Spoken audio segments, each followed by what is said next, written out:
निज बापा सम्मान लोक को केमिति मोबाइल चोरी करिछि बोली इल्जाम लगाई केमिति ता उपरे निज बापा सम्मान रिक्शा चलाउथुबा लोक मोबाइल चोरी करिछि बोली कही ता उपरे केमिति अत्याचार करूछंती एही समस्ते मिसी देखंतु हे वीडियो को देखंतु हे झियो जनक निज बापा सम्मान लोक उपरे हाथ उठाउछि देखंतु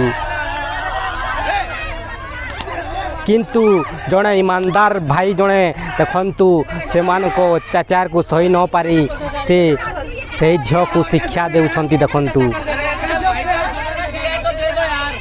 तो एमिति लोक भी दुनिया रे अछंती देखंतु से किंतु से मोबाइल चोरी करी नहीं ता उपरे केमिति